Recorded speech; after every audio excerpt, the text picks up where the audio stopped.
Hey, those are mine. I feel.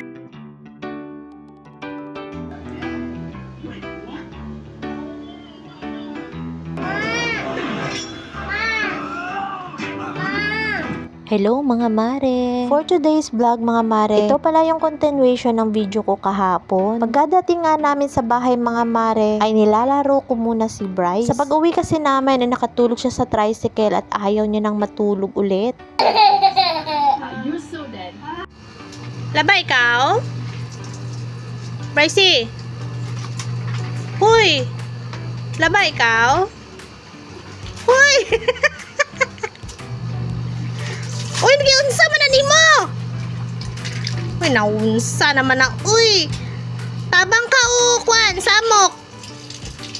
At dahil ayaw niya nga matulog mga mare, pumunta muna ako dito sa labas para maglaba. First time ko nga siyang dinala dito habang naglalaba ako mga mare. Usually kasi mga mare ay gabi ako naglalaba. Pero ewan ko ba at trip kong maglaba ngayon. Akala ko nga magbe-behave siya dito mga mare, pero tingnan nyo naman yung pag-nagagawa niya. Hinahayaan ko na lang nga mga mare para matapos na agad ako dito. Feeling ko naman mga mare ay nalilibang siya sa kanyang ginagawa. Gustong gusto talaga ni Bryce maglaro sa tubig. Basang-basa na nga yung damit niya dyan mga mare. Itong isang balde na puno ng fabric conditioner mga mare ay pang 3 refill ko na nga yan. Paano ba naman sa kakalaro niya ay nauubos nga yung fabric conditioner mga mare.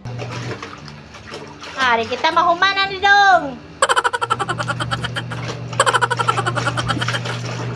Hindi ko na nga tinapos itong mga labahin ko mga mare. Pinaliguan ko na lang si Bryce at babalikan ko na lang ito mamaya. Nang matapos ko nga siyang bihisan mga mare, eto pinapahiga ko na siya dito. Ito din kadalasan yung ginagawa ko sa kanya basta bagong ligo siya. Pag nakita niya tong airpick mga mare, ay alam niya na talaga yung kanyang gagawin. Gustong gusto kasi niya mga mare na kinukuhanan ng dumi ang kanyang tainga. Maganda nga itong nabili kong airpick mga mare kasi may flashlight siya sa loob. Makikita mo talaga yung dumi at mapapadali talaga ang pagkuha ng dumi sa tainga mga mare kasi meron nga siyang flashlight. Di baterya pala ito. Kung malobat nga ay papalitan mo lang ng battery. Bilang nanay ay gamit na gamit talaga ito. Kung type mo rin ito mga mare ay ilalagay ko lang ang link sa comment section kung saan mabibili. Napansin ko din si Bryce na mataas na yung mga kuko niya. Kaya eto mga mare ay pinutulan ko na rin. Inuna ko muna dito sa kanyang kamay at sinunod ko naman dito sa kanyang paa. Very good nga itong batang to mga mare kasi behave na behave siya.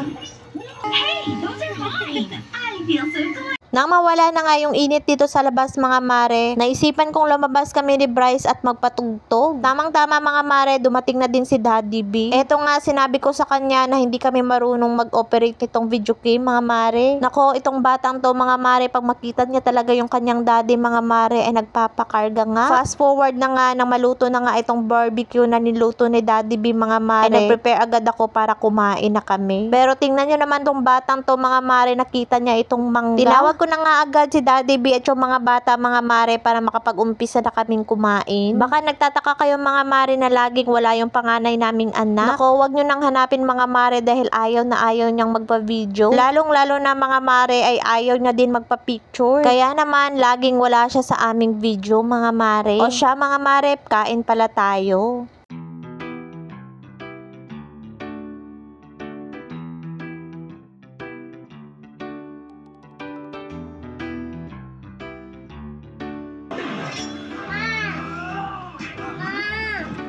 So yun lang for today's video mga mare. Maraming salamat. God bless. Mwah!